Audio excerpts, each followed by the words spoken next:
अस्सलाम वालेकुम। आज मैं पंजूम जमात के स्कॉलरशिप के बच्चों के लिए फिर से एक वीडियो लेकर आया हूँ, जिसमें हम बात करेंगे सिर्फ 4 किस्म के आदात की। जुफ्त, ताक, मुफर्रद और मुरब्बी। ये 4 किस्म के आदात की हम बात करेंगे। ठीक है, तो देखते हैं इनमें क्या फ़र्क है। इसके बाद और भी ऐसे बहुत सारे आदात हैं जिनमें कुछ ना कुछ फ़र्क है, उसकी भी हम तारीफ़ और उसकी भी मिसालें हम देखेंगे। लेकिन आज हम सिर्फ ये 4 लोगों के बारे में देखेंगे जो सबसे ज़्यादा यूज़ होते हैं हमारे स्कॉलरशिप के लिए। तो जुफ्त के लिए पहली शर्त ये है कि जुफ्त में कोई भी रकम हो, उसकी इकाई पर 2, 4, 6, 8 और सिफ़र। 2, 4, 6, 8 सिफ़र।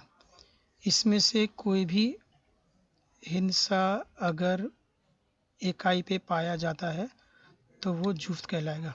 जैसे मान लो मैंने एक रकम लिखा है 2492, तो यहाँ पर इकाई पर 2 है, इसलिए जुफ्त कहलाएगा। भले ही पूरी रकम जो है वो जुफ्त ना हो, लेकिन अगर आखिर में इनमें से कोई एक हिस्सा आता है तो वो उसको हमें जुफ्त कहना है।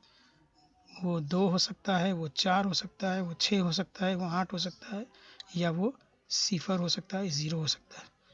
तो इन 5 लोग को हमें देखना है जुफ्त के लिए। इसके अलावा जुफ्त उसको भी कहते हैं जो 2 से पूरी तरह तकसीम हो जाए। तो हम इकाई पर जुफ्त के हिस्से को देखकर हम ये कह सकते हैं कि ये रकम 2 से पूरी तरह तकसीम पज़ीर है। अब चलते हैं दूसरी तरफ ताक। ताक के लिए जो बिल्कुल यहाँ पे जो अदद छूट गए हैं वो यहाँ पर आपको दिखेंगे। जैसे यहाँ पे 1 नहीं है, 2 है, 3 नहीं है, 4 है, 5 नहीं है, 6 है, 7 नहीं है, 8 है, 9 नहीं है और सिफ़र है। तो यहाँ पर ताक के लिए इकाई पे हमको 1, 3, 5, 7 और 9।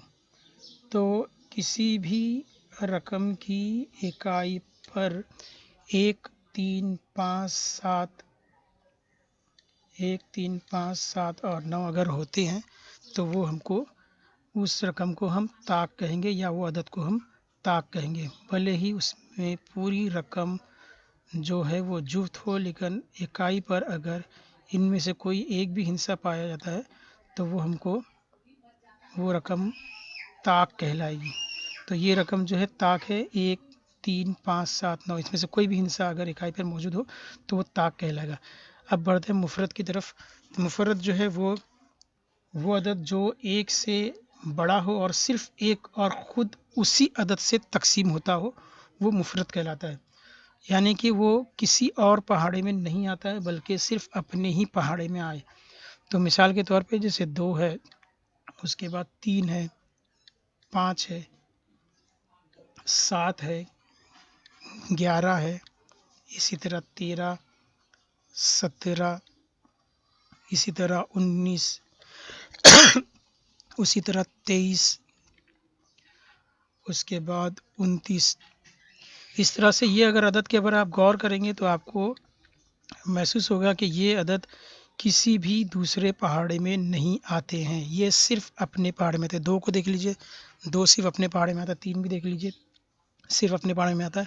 ये तो चलिए एक हिंसी अदद है, छोटे अदद है, लेकिन हम 11 को देखते हैं तो ये भी अपने ही पहाड़े में आता है, किसी और पहाड़े में हमको 11 नज़र नहीं आता है। 13 भी हमको किसी और पहाड़े में नज़र नहीं आता है, और 17 भी हमको किसी और पहाड़े में नज़र नहीं आता है, 19 भी किसी और पहाड़े में नहीं। तो ऐसे आदाद जो सिर्फ अपने पहाड़े में आते हो और ख़ुद अपने ही पहाड़े से तकसीम होते हो, किसी और पहाड़े से तकसीम नहीं होते हो, उसको कहते हैं मुफरद। अब चलिए आगे बढ़ते हैं मुरब्बा की तरफ। मुरब्बा जो है वो अदद जिसे हम उसी अदद से ज़रब दें। जो अदद है उसी अदद को ज़रब दिया जाए। किसी अदद को उसी अदद से जब ज़रब देते हैं तो वो मुरब्बी अदद कहलाता है। मिसाल के तौर पे अगर मैंने यहाँ पे 2 को 2 से ज़रब किया तो ये आ गया 4। 4 जो है मुरब्बी अदद है। इसी तरह हम 3 को लेते हैं, 3 ज़रब 3 तो ये हो गया 9, तो ये 9 भी मुरब्बी अदद है। इसी तरह अगर हम 4 को 4 से ज़रब करते हैं तो 16 हो गया, 4 चौक 16, ये भी मुरब्बी अदद है 16। इसी तरह से 5 को हम 5 से ज़रब करते हैं तो ये हो गया 25, 25 भी मुरब्बी अदद है।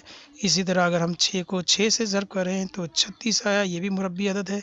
इसी तरह हम 7 को 7 से ज़र्ब करें तो 49 आया, ये भी मुरब्बी अदद है। इसी तरह 8 को 8 से ज़र्ब करने पे 64 आया, ये भी मुरब्बी अदद है। इसी तरह से 9 को 9 से ज़र्ब करेंगे तो 81 आया, ये भी मुरब्बी अदद है। तो उम्मीद है कि आपको ये चारों अदद में फ़र्क समझ में आ गया। जुफ़्त मतलब वो रकम जिसके इकाई पर 2, 4, 6, 8 सिफ़र हो या 2 से पूरी तरह तक़सीम हो जाता है, उसे जुफ़्त कहते हैं। इसी तरह ताक के लिए वो अदद जिसकी इकाई पर 1, 3, 5, 7, 9 हो और तक़सीम करने पे 2 से आखिर में बाकी 1 बचता हो, वो ताक कहलाता है। मुफ़रद अदद के लिए जो 1 से बड़ा हो और अपने ही पहाड़े से तक़सीम होता हो, उसको हम मुफ़रद कहते हैं। इसकी मिसाल यहाँ पे मैंने दी है। इसी तरह मुरब्बा के लिए जिस अदद को उसी अदद से ज़र्ब किया जाए तो जो जवाब आता है, जो हासिल आता है, हासिल जवाब, वो मुरब्बी अदद कहलाता है। उम्मीद है ये वीडियो आपको पसंद आएगा, तो लाइक कीजिए, शेयर कीजिए और इस चैनल को सब्सक्राइब कीजिए, क्योंकि मैं ये स्कॉलरशिप में ज़हनी आज़माइश की ऐसी और वीडियो लेके आते रहूँगा, जो यकीनन आपके लिए फ़ायदेमंद होगा। तो मिलते हैं अगले वीडियो में, तब तक के लिए अल्लाह हाफ़िज़, खुश रहें।